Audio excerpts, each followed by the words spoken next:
Hello friend, આજે અકેલા કિચનમાં લઈને આવ્યા છે પોટેટો પિઝા। આ રેસીપી એકવાર જરૂર ટ્રાય મારજો। ચાલો તો આપણે બનાવવાનું સ્ટાર્ટ કરીએ। આ એક બાઉલમાં આપણે પાણી લીધું છે, તેમાં આપણે આ એક મોટું બટેટું લીધું છે તે ખમણી લેશું।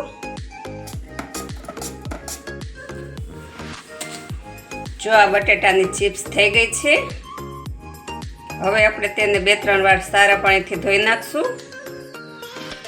જો આપણે 4 વાર સારા પાણીથી ધોઈ નાખ્યું છે। હવે આપણે આ પાણી કાઢી નાખશું। હવે આપણે 1 ચમચી શીઝવાન સોસ ઘરનો બનાવેલો છે તે નાખશું।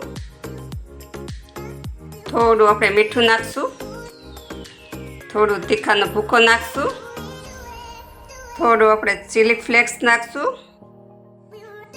થોડું આપણે ઓરેગાનો નાખશું, થોડું આપણે મિક્સ હર્બ્સ નાખશું। હવે આપણે બધું મિક્સ કરી લઈએ। જો આ બધું આપણે મિક્સ કરી લીધું છે।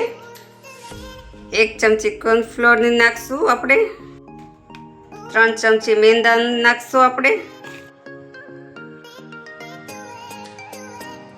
હવે આપણે હાથ વડે મિક્સ કરી લઈશું।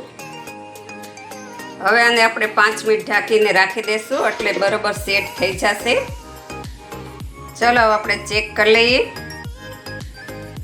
જો સરસ થઈ ગયું છે। ચલો તો હવે આપણે આ નોનસ્ટિકની લોઢી પણ ગેસ ઉપર રાખી દીધી છે। તો આપણે પોટેટો પિઝા બનાવવાનું સ્ટાર્ટ કરીએ। પહેલાં આપણે થોડું તેલ લગાવશું, તેને આપણે બ્રશ વડે ચારે બાજુ લગાવી લઈએ। જો આ તેલ આવી ગયું છે। હવે આપણે આ બટેટાની સ્લાઇસ જે કરી છે તે આપણે મૂકતા જશું। આવી રીતના ઉપર આપણે એક એક ગોઠવતા જશું। જો આવી રીતના આપણે ગોઠવી લેવાનું। હવે ઉપર થોડું આપણે તેલ લગાવશું। આ એક બાજુ થઈ ગયું છે, હવે આપણે બીજી બાજુ એને પલટાવી લેશું।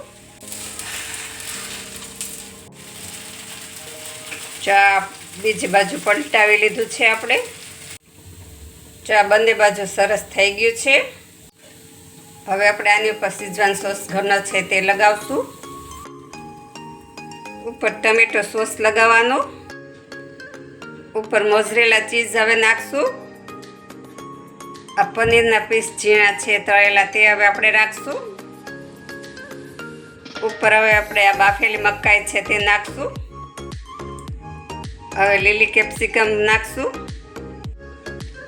લાલ કેપ્સિકમ નાખશું, પીળી કેપ્સિકમ નાખશું। હવે આપણે ઉપર પ્રોસેસ ચીઝ નાખશું। ઉપર હવે મિક્સ અપ છાંટશું,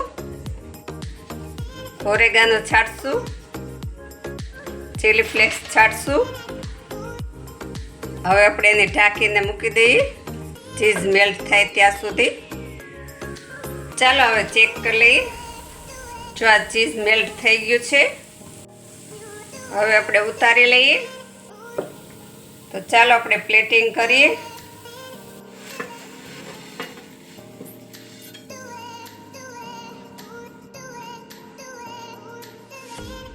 તો આ છે આપણો પોટેટો પિઝા તૈયાર। જો આ પોટેટો પિઝાની રેસીપી તમને પસંદ આવે તો લાઈક કરો, શેર કરો, કમેન્ટ કરો અને સબસ્ક્રાઈબ કરો।